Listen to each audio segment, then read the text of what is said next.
are the roles and responsibilities of a vCISO? Well, now to understand this, we need to go back to the beginning of the virtual CISO and how it's evolved, how the terms evolved. Because when someone says virtual CISO today, that may or may not be the same as it was about a decade ago. And it was probably about a decade ago when I first became aware of the term, 2014, 2015, somewhere around there. And what it was an analogy to some of the other virtual or fractional type of C-suites out there. It was basically somebody who had been a CISO or equivalent. What I mean by that, as the senior executive in information security risk management, sometimes they call them CISO, sometimes they don't. Most of the time, CISOs aren't real chiefs anyway. They don't report to the CEO or the board. That's just the way it is. And so Yeah. CISO is a bad acronym in and of itself, but that's another story. But the point being is that you had those folks, the full-time information security risk management executives that were then providing that services to smaller businesses that didn't need to hire someone full-time, the same experience. And that was very important back then because the CISO salary was starting to get very, very expensive. And a lot of SMBs, I think right now, the number I quote is just south of $300,000 total compensation, your average for your CISO in the United States. Now, of course, that it takes into a lot of considerations and, location, size of company, industry, all that stuff. But it's expensive. Now, somewhere along the line, a couple of things happened. First, you had some folks, and there was actually a famous LinkedIn post about this about a year and a half ago, that pushed the idea that you could just call yourself a vCISO. And if you do that, then you can gain experience with small and mid-sized businesses, learn on the job training, I guess.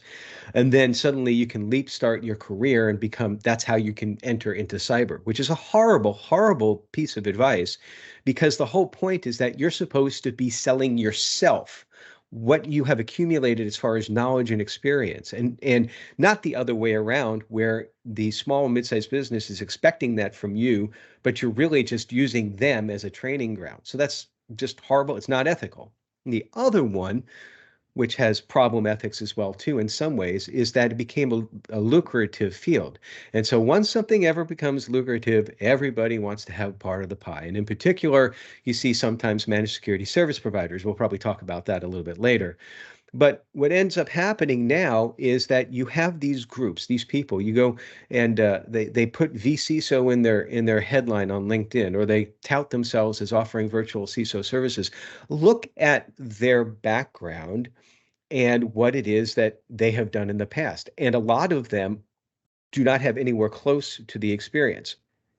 So, having said that, from my perspective, the role and responsibility of a true virtual CISO is to emulate what a CISO does for a larger organization.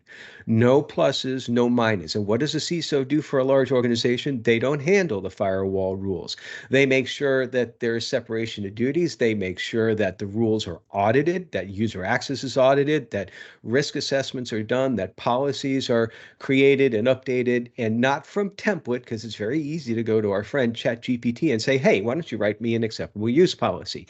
Whoop-de-doo. I mean, we were able to download templates 10 years ago. That's not information security risk management. That's taking the lazy way out. CISOs don't do that.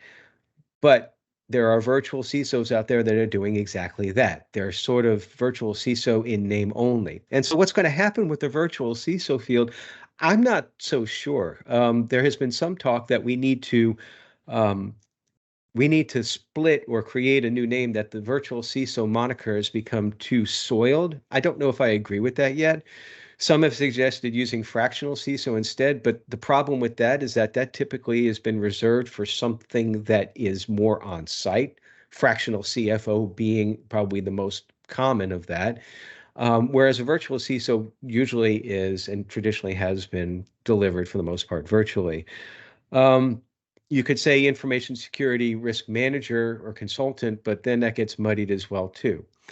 Um, I think that one response on LinkedIn probably said it best.